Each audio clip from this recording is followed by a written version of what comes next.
ঢাকা বিশ্ববিদ্যালয় ক্যাম্পাসে ছাত্রলীগ ছিল এক আতঙ্কের নাম। শেখ হাসিনা সরকারের রক্ষী বাহিনী হিসেবে ব্যবহৃত হতো এই দলটি। তাদের কিংবা হাসিনা সরকারের মতের বিরুদ্ধে গেলেই মারামারি করা অভ্যাসে পরিণত করেছিল তারা।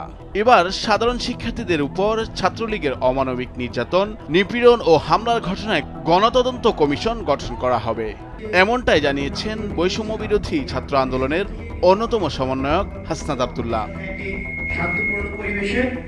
একই সঙ্গে গত 16 বছর ধরে ছাত্রলীগের নৈরাজ্য, হামলা, নির্যাতন, নিপীড়নে যারা যুক্ত ছিল, বিশ্ববিদ্যালয় ও হল প্রশাসনকে তাদের বিরুদ্ধেও মামলা দায়ের করতে হবে বলে তিনি মনে করেন।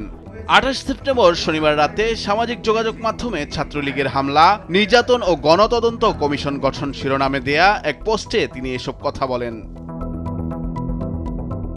ফেসবুকে দেয়া ওই পোস্টে হাসনাত বলেন, গত 16 বছর ধরে আওয়ামী লীগের পোষ্য গুন্ডা বাহিনী ছাত্রলীগ দেশের শিক্ষাঙ্গনগুলোতে ত্রাসের রাজত্ব কায়েম করেছে। ছাত্রলীগ বিরোধী মতের শিক্ষার্থীদের উপর নগ্ন হামলা, নির্যাতন ও নিপীড়ন চালিয়েছে। এমনকি ছাত্রদল, ছাত্র শিবির কিংবা অন্য কোনো রাজনৈতিক দলের সঙ্গে সম্পৃক্ততার অভিযোগ এনে অনেক সময় শিক্ষার্থীদের উপরও অমানসিক নির্যাতন করেছে তারা।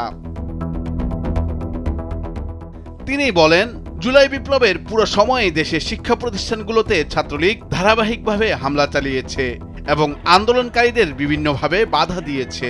15 জুলাই ঢাকা বিশ্ববিদ্যালয় ক্যাম্পাসকে রক্তাক্ত করেছে ছাত্রলীগ। নারী শিক্ষার্থীরাও ছাত্রলীগের নৃশংসতা থেকে এদিন রেহাই পায়নি। ঢাকা মেডিকেলকে মনে হচ্ছিল কোনো যুদ্ধের আহত ক্যাম্প। এই নরপশুরা সেদিন ঢাকা মেডিকেলের ভেতর চিকিৎসাধীন অবস্থায়ও হামলার নির্মম নজির স্থাপন করেছিল। তিনি আরো বলেন, জুলাই বিপ্লবে ক্যাম্পাসগুলোতে হামলাকারী ছাত্রলীগের নেতাকর্মীদের বিরুদ্ধে মামলা দায়ের করার জন্য বিশ্ববিদ্যালয় প্রশাসন, হল প্রশাসন এবং শিক্ষার্থীদের নিয়ে আগামীকাল গণতদন্ত কমিটি গঠন করা হবে। জুলাই বিপ্লবের আগেও গত 16 বছর ধরে ছাত্রলীগের যারা নানা সময় নৈরাজ্য, হামলা, নির্যাতন, নিপীড়নে যুক্ত ছিল, বিশ্ববিদ্যালয় ও হল প্রশাসনকে তাদের বিরুদ্ধেও মামলা দায়ের করতে হবে। গণতদন্ত কমিটি গঠন করে হল প্রশাসন ও বিশ্ববিদ্যালয় প্রশাসন উদ্যোগ নিয়ে ছাত্রলীগের হামলাকারী ও নির্যাতনকারীদের বিরুদ্ধে মামলা দায়ের করবে। এটাই জুলাই অভ্যুত্থান পরবর্তী বিশ্ববিদ্যালয় ক্যাম্পাসগুলোতে শিক্ষার্থীদের অন্যতম প্রধান দাবি। এই দাবিতে কালক্ষেপণের সুযোগ নেই। কালক্ষেপণ করে ছাত্রলীগের সন্ত্রাসীদের পুনর্বাসনের সুযোগ করে দিলে শিক্ষার্থীদের কাছে বিশ্ববিদ্যালয় প্রশাসনকে জবাবদিহি করতে হবে।